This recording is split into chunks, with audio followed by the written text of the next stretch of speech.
Coming to you from the Hudson Media Group studio, this is Talking Politics, and I am the generational talent in Garden State media, and of course I'll continue to be the weapon of mass disruption because my level of honesty, now more than ever, is truly necessary in this era of journalistic deception. That's right, folks, it's me, Fernando Uribe. Happy New Year. It's great to be back in the studio here in 2025. Hope you had a wonderful holiday season. After a very exhausting 2024 election cycle, well, we're right back at it here in 2025, as of course we'll have a very contentious gubernatorial race. We'll have some very interesting legislative races, as well as local municipal races and Board of Ed races. So, of course, there'll be no shortage of things to talk about in the new year. And, of course, I'll have a lot of opinions throughout 2025. So, you know what? Let's get started with that. Folks, here's what I'm thinking about right now. Now, yes, as we've all learned throughout 2024, folks, we came to become very mistrustful of the establishment media, not just nationally, but more so here in the state of New Jersey, where there be dishonest news sites like Insider NJ, the Star Ledger, NJ Spotlight News, the Bergen Record. Folks, take your pick. We had plenty of propagandists masquerading as journalists throughout 2024. And while we're seeing some news sites go out of business, thankfully, like the Star Ledger and the Jersey Journal, others will still continue. But folks, here on Talking Politics, as well as the Hudson Media Group, we'll continue talking about the issues that matter most to you. And we'll never lie to you. We'll tell you what you need to hear, even if it's uncomfortable and even at times, if it's a little thought-provoking. But during this past election cycle, what did we learn about the establishment media? Well, basically for the last 4 years, they lied to us that somehow the 46th president was cognitively competent, that the queen of word salads, the vice president, was also very competent. And we've come to learn that neither was actually applicable. And we saw repudiation on November the 5th in 2024 of the establishment, which had, let's be honest, had grown to become very arrogant and condescending towards the electorate. Yes, Democrats, both at the state level here in New Jersey and nationally, thought, well, we know better than you. And guess what? They did everything in their power to try to undercut the Republican opponent, and it failed miserably. Now, again, we'll see what happens later on next week when the 47th president takes office. Both Donald Trump and J.D. Vance have a lot of work to do in cleaning up the messes of the Biden administration. Now, we'll see what happens in Ukraine. We'll see what happens in Greenland. We'll see what happens in the Panama Canal. We'll see what happens, most importantly, folks, on the southern border and, of course, with our economy. Can we get back to affording groceries? Can we get back to being able to fill up our gas tanks with maybe only $15 to $20 as opposed to double that in the previous 4 years? There's a lot of work to be done, and I'm sure Donald Trump and J.D. Vance will get right to it. We'll see what they accomplish, but again, we'll keep them honest here on this program as well as all the other great programming we have here at the Hudson Media Group. But one thing that really kind of boiled my blood in 2024 was, as I mentioned before, the blatant dishonesty by the establishment media, and especially when it comes to illegal immigration. We've seen a lot of left-wing, progressive, woke journalists pretty much coddle illegals at every turn. Now, what have we learned about the dangers of illegal immigration, folks? Whether it's the tragedy of Kate Steinle in San Francisco, whether it's a woman being burned on a subway leaving Brooklyn, or even Laken Riley down in Georgia. And take your pick, folks. We've seen a lot of the violence that's been committed by illegal immigrants in previous years. But it became a very big talking point during this election cycle. And of course, listen, you got to go with the cards you're dealt with. You can't really blame the Republican Party or the Republican ticket for maximizing what they could of what was going on with illegal immigration. Of course, on the contrary, the Democrat Party tried to downplay it and say, well, it's not really that big a deal. There isn't that much of a massive migration or invasion of illegals across the southern border. Well, folks, we all learned that somewhere in the middle is the truth. Of course, both sides will get to twist it as much as they can, and of course, for political purposes. But folks, I can tell you that what really bothers me, especially here in New Jersey, is, I said before, the blatant dishonesty by journalists trying to tell you that illegal immigration isn't a problem. So much so that, guess what? When it comes to holding our legislators accountable, especially in Washington, D.C., they're failing to do that. And I have a big bone to pick with David Cruz from NJ Spotlight News. Now, folks, again, let me be very clear. I've never liked Uncle Dave. I think Uncle Dave, as we like to call it in our community, he's blatantly lazy. I mean, if we get 6 months of work out of Uncle Dave, that's a miracle. Okay? And for a guy that, let's be honest, whether, on his broadcast, when he's virtue signaling, let's be fair, folks. If you've ever taken a look at David Cruz, it's either one of two things. He's either comiendo mierda or he's just comiendo at the food court. I mean, take your pick, whatever time of the day it is. But Uncle Dave, again, goes out of his way to blatantly just not be honest with you. Now, I get it, folks. Listen, his work pretty much is relegated to hosting Reporters Roundtable after succeeding the GOAT of journalism in New Jersey, Michael Aaron, and what a piss poor job he's done in succeeding Michael Aaron, God rest his soul. And of course, when he hosts Chatbox. So if you ever need a cure to insomnia, if you're having trouble falling asleep at night, well, folks, just Google David Cruz and NJ Spotlight News, and that'll put you to sleep within a few minutes. But what's really upsetting about Uncle Dave is, again, sort of the blatant virtue signaling that he loves to engage in. And we saw that in full display last week. What did we see as soon as the new Congress was sworn in? We saw members of the House of Representatives in New Jersey and our two United States senators, Andy Kim and Cory Booker, vote no on the Laken Riley Act. Folks, I got to tell you, accommodating illegals, especially violent criminal illegals, that's not high on my priority list. And this is where Democrats at both the national level and at the state level continue to get it wrong. Did they not learn anything from November the 5th? Did they not learn that demographics all across the board saw that Democrats were doing a piss poor job at the border and trying to control illegal immigration? Have we not seen the invasion of what illegals have done in New York City? Destroying hotels, committing crimes on the subway, even in broad daylight in Times Square. Folks, take your pick. Not just across the river in New York, but down in Georgia, out in California, out in Florida, here in New Jersey, as a matter of fact. But you would think that Uncle Dave would be just a little bit intellectually honest and maybe question why Andy Kim, Cory Booker, and members of the House of Representatives like Mikey Sherrill, Ron Menendez, Josh Gottheimer, Frank Pallone, Nellie Poe, and others would vote no on the Laken Riley Act. And what's even more insulting is, again, and folks, words matter. Context matters. And I get it that Uncle Dave wants to be woke and he wants to make sure he doesn't offend anyone and he doesn't, make sure that he's politically correct. No, David, it's not an undocumented migrant that killed Laken Riley. Quite violently, by the way, folks. If you got to hear the 911 tapes and you got to hear what happened to Laken Riley, folks, I don't wish that on anybody. It was a violent end of her life at the hands of an illegal immigrant. But of course, Uncle Dave would rather say, well, as Laken Riley, died as a result of an encounter with an undocumented migrant. No, David. Para de comer mierda. It was a criminal illegal that took the life of a nursing student down in the University of Georgia. What is so hard, David? And I get it, it's not like you don't speak clearly. I mean, when there isn't like a large portion of food in your mouth, I get it. But what exactly is so difficult to just call things what they are? The guy that killed Laken Riley, folks, he's a violent criminal illegal. But of course, to make matters worse, Uncle Dave, when it comes to talking about issues that affect the Hispanic community, the Latino community, and the Latina community, not Latinx, that's all bullshit too, folks. Can we stop with the woke bullshit, please? It's 2025. Let's get back to normal. Okay, there's two genders. Can we stop with this gender fluidity bullshit? Because quite frankly, I'm tired of it. And I think millions of people told you on November the 5th, they're tired of it too.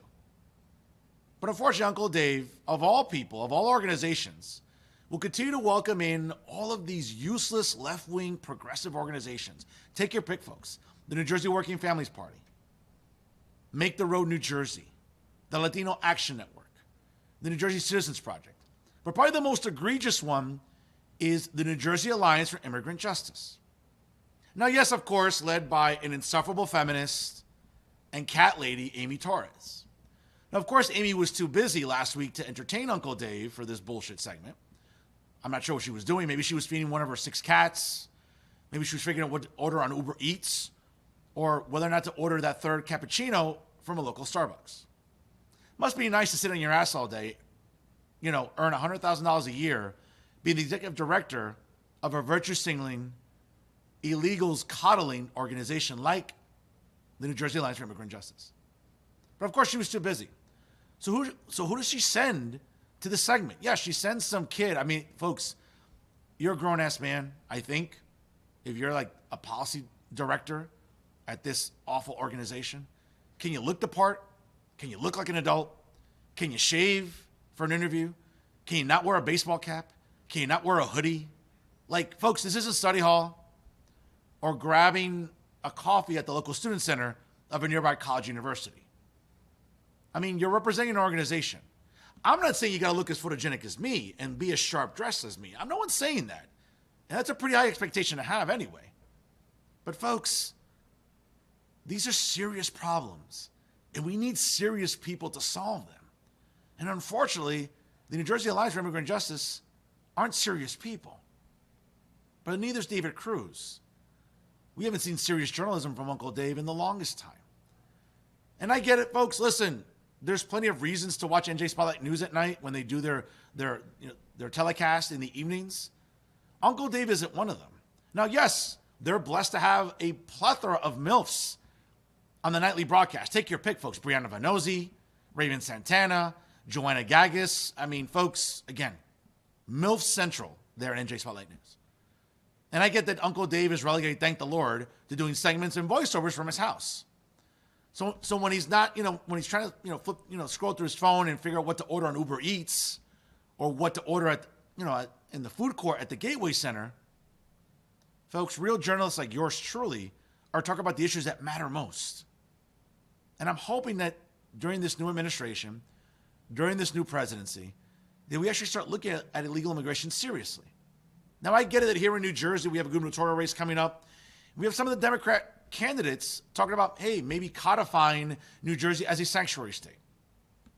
With everything going wrong, folks, in New Jersey, the highest property taxes in the country. I know, because I own multiple properties, so I know the suffocating effects of property taxes. The tolls on the Turnpike and Garden State Parkway have also gone up. The gas tax has also increased. You would think these are issues that the next candidates for governor would want to focus on. Not about coddling illegals, not about, hey, we have to fight back against Trump and ICE and make sure that local police departments in New Jersey don't cooperate with ICE. Folks, we should want that. We should want our communities to be as safe as possible. Because what have we been seeing that illegals have been doing? Yes, many come across our border illegally. Many of them have their children here. And of course, with birthright citizenship, yes, now they become our problem and they become the burden of the taxpayer. So what are we seeing now? We're seeing overcrowded schools. Don't believe me? Folks, I talked to over hundreds of school teachers in all 21 counties in New Jersey that work and pay membership dues to the NJEA or the AFT. So don't tell me our schools aren't overcrowded. They are. Don't tell me that the quality of life in some communities are on the decline because of the infestation of illegal immigrants and what we're seeing to the quality of real estate. Don't tell me this isn't happening. Folks, it is. And I get it. I'm the son of immigrants. Yes, my parents came here the legal way, and I understand that everyone has that opportunity. But folks, what bothers many demographics, not just Hispanics, but blacks, college-educated women, single moms, single dads, Asians, folks, take your pick. What did we learn last November? We're dealing with adults that promised us competency and efficiency. And we didn't get anything like that in the last 4 years.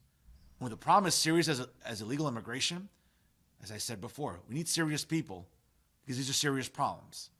And we need them to be solved. We're not going to have that if we keep glorifying garbage organizations like Uncle Dave does. We're not going to get anywhere and really learn about how serious the problem is with garbage journalism from Uncle David.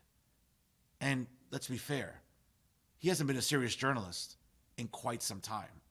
And that's a disservice to all of you at home because you rely on the establishment media, don't you?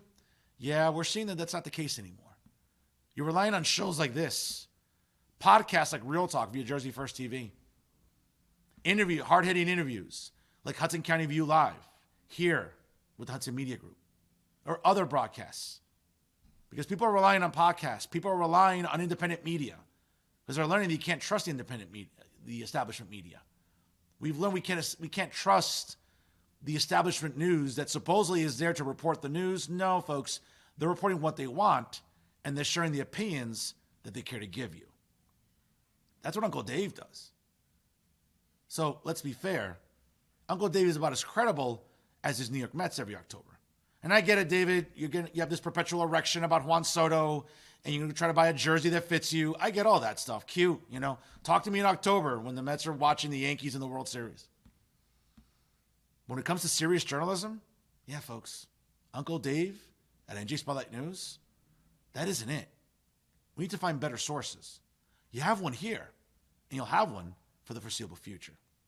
And that's what I'm thinking about right now. Now some local stories for your consideration. Let's start off in the Mile Square city of Hoboken. And once again, a special thank you to a member of the Pinnacle and fellow Rutgers alumnus, the editor of the Hudson County View, John Robert Hines, for his reporting on this story. Now, Hoboken Councilwoman Emily Jabbour has officially announced her campaign for mayor later on this year. Now, Hoboken Councilwoman at Large Emily Jabbour launched her campaign, making her the first candidate to enter the field after the incumbent Ravi Bala, thank the Lord, has declined to run for a third term. I mean, what a disaster that's been in Hoboken. She wanted to say, quote, "I love this city and I'm so proud to call Hoboken home and raise our kids here with my husband, Peter. I'm excited to put my energy and experience to work and today announce my campaign to be Hoboken's next mayor. As a mom, you better believe I've got a long to-do list with new ideas to continue improving our community and make Hoboken a great place to live, work, and raise a family." Now, Jabbour ran with Bala in 2017 and in 2021, winning by a comfortable margin both times, and quietly emerged as a potential successor to Bala in late 2023 as he prepared to challenge U.S. Representative Rob Menendez in the June 4th, 2024 primary in the 8th Congressional District. While Bala ended up getting his ass whipped by Rob Menendez by around 15 points, largely due to the North Hudson turnout for him and those strong numbers for the incumbent, he won the Mile Square City as well as Jersey City's wards C, D, and E by a wide margin. As luck would have it, that is the exact makeup of the 32nd Legislative District. And it's all but guaranteed that Bala, who's seeking a state assembly seat in that district coming up in the June 10th primary, after announcing last week they would not seek re-election. Now, back in October, the Hudson County View first reported that Jabbour was gearing up to run for mayor with Bala eyeing an assembly seat.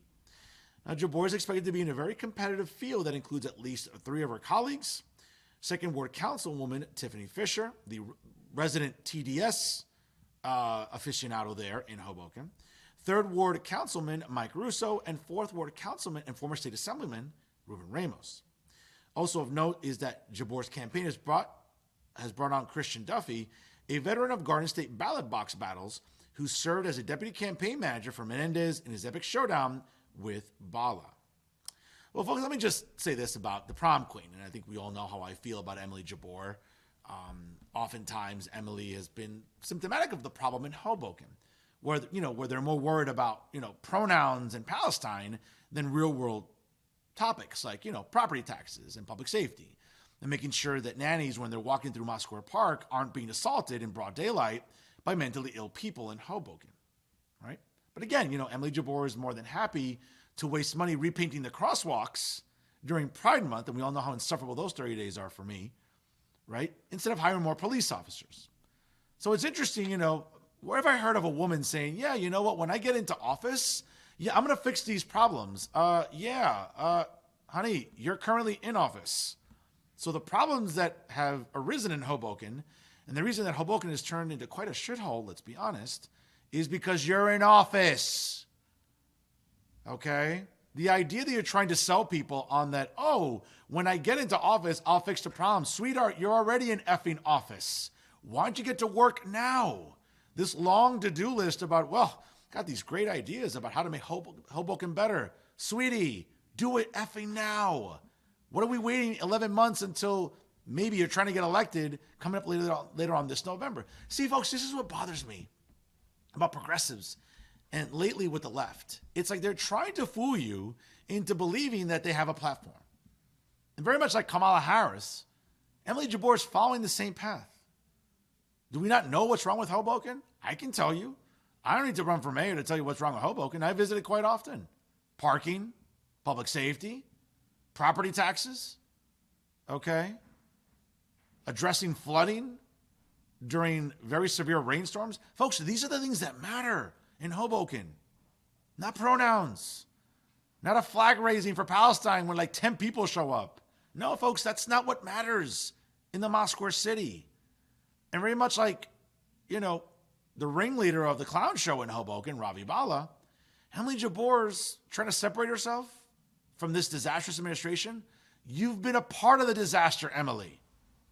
Now I'm willing to give her a fair shake. And again, I'm hoping to talk to her during this campaign season, as well as Mike Russo, Ruben Ramos, and Tiffany Fisher. And maybe there's another dark horse candidate in Hoboken as well. But folks, we didn't fall for it in November of 2024. Can we honestly say we're going to try to fall for it in 2025? Again, Emily, you're not fooling me.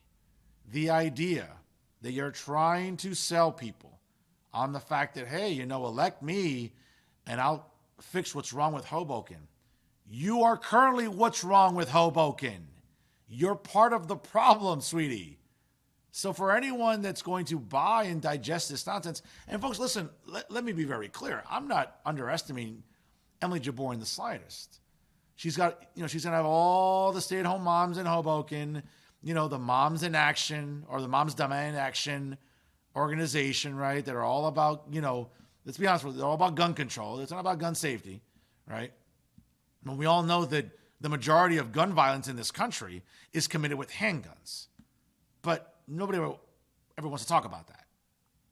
Moms Demand Action, Emily Jabor, and the other, virtue signaling left-wingers and progressives will tell you that, automatic weapons and AK-47s are the problem and assault rifles are the problem. Yes, folks, yes, they're dangerous weapons. I've handled them. I get it. But as a responsible gun owner myself, again, I understand that I have a responsibility. And yes, we should all want gun safety and common sense gun safety laws. Folks, here in New Jersey, have you noticed there's been a spike in concealed carry permits and applications for them? Because New Jersey residents understand that a lot of our communities aren't safe.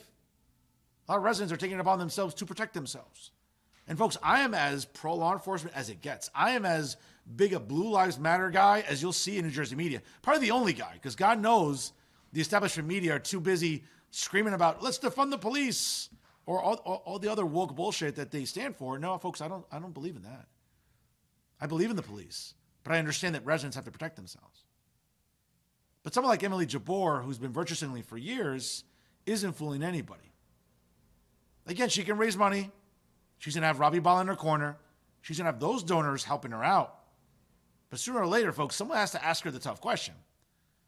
Why are you going to wait to get elected to fix a problem of the administration you're currently a part of? I'm hoping somebody asked that question. I know I'm going to ask it if I get the opportunity to talk to Emily Jabor during this campaign season.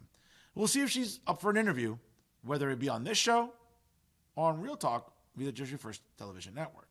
But in any event, folks, we'll find out exactly if Emily is up to scrutiny. Because thus far, she doesn't like tough questions and she doesn't like getting scrutinized. But what else is new when you're a part of the Bala administration?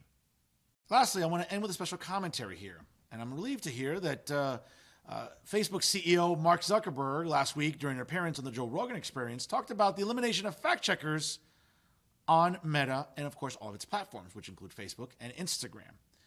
It was refreshing to hear Mark Zuckerberg, the despicable douchebag, say out loud that, yes, the fact checkers were politically biased. No shit, Mark. As if we didn't know that. As if I haven't been suspended various times from 2020 up until 2022 for publishing stuff that we've all come to know has been factual, right? Whether it's the vaccine mandates, whether it's the harmful effects of the vaccines, or just pushing political correctness and making sure that woke nonsense lives and breathes on the platforms. Yeah, folks, I remember before the 2020 election how sort of free-flowing Facebook, Instagram was. And thankfully, for example, we saw Elon Musk buy Twitter. And we saw Twitter go from a left-wing platform to kind of a more maybe even keel, even based platform. Yes, it's sort of maybe favoring conservatives more now, but it's not overwhelming. But what we learned on Mark Zuckerberg's appearance on the Joe Rogan show? Well, we learned that, hey, community notes are now going to become the norm on Facebook. That content that was being censored in the past is now going to go unchecked. Well, listen, Mark, again, I'm not waiting for financial compensation, but can I get some, I don't know, can I get my time back there? Can I get maybe, access to an app or something? Can I maybe get like a free trial run for paid ads or something sponsored on Meta for all the bullshit you put me and thousands of people through in the last presidential administration of Joe Biden, which we've all come to learn, right? That the Biden administration was trying to strong arm Mark Zuckerberg and Facebook and threatening them with making sure that, hey, whatever's out there about vaccines and mandates and everything else, that gets censored. Well, we all come to learn, folks, that the fact checkers weren't checking any facts at all. So I'm relieved, again, that Mark Zuckerberg has gone to speak with the president-elect, and we'll see what Facebook and Instagram looks like moving forward. I haven't seen much of a difference yet on the algorithm. I mean, again, I still see some stuff that isn't as appearing as much as I would like it to be. I'm not seeing the engagement that I usually get that I did in the past. But it's early. I'll be patient. But again, it's refreshing to see that Mark Zuckerberg has indeed eliminated the fact checkers. As we all know, they weren't very good to begin with. And we'll see how effective the community notes are. But folks, I wouldn't hold my breath. When it comes to Mark Zuckerberg, listen, he's probably one of the least honest people in big tech, if not in all of big business. And that's our show for this week. Once again, folks, to check out all the excellent programming brought to you by the leader in independent media, the Hudson Media Group, please check them out on Facebook. Also, make sure you check them out on YouTube. Don't forget to follow them on Instagram and Twitter. Folks, I can't say enough. Listen, I came into the new year with piss and vigor. I'm going to keep bringing it every single week here because you know what? All of you deserve the best brand of journalism, and that's what we bring you here at the Hudson Media Group. Whether it's Talking Politics, the Hudson County View Live, Stick at Night with Commissioner Anthony Romano, and all the great programming brought to you by the staff at North Bergen High School and within the Township of North Bergen itself. Folks, will continue to bring you information, interesting dialogue, and informative content that you won't see anywhere else in Hudson County media. Of course, I'm proud to partner with them as we approach year 6 here with the Hudson Media Group. Folks, again, make sure you follow the show on Instagram, also on Facebook. Don't forget to check me out on all my social media handles. Follow me on Twitter, Instagram, as well as on Facebook as well. Folks, I appreciate all of your support as I have since I started this show in April of 2019 and going to now into 2025. I'll continue raising hell for all of you because guess what? You deserve answers. I'll get them for you every single week. And always remember, it's unbiased, unfiltered, and unafraid. It is always Talking Politics right here with the Hudson Media Group. I am the generational talent in Garden State media. And of course, folks, I'll continue to be the weapon of mass disruption anywhere. Because guess what? My level of honesty, now more than ever, is truly necessary in this era of journalistic deception. And folks, with the amount of times the establishment media continues to let you down, I won't let you down. I'm the hero you need right now in media in all its forms. I'll lead us. Trust me. I said what I said. I'm Fernando Uribe. Folks, we'll see you next time. Please party responsibly. Enjoy the NFL playoffs. Enjoy the NHL, NBA. Folks, baseball's right around the corner. A lot to cover in 2025. And we'll continue doing it here with the Hudson Media Group. Have a great week. And always remember, folks, stay classy, everyone.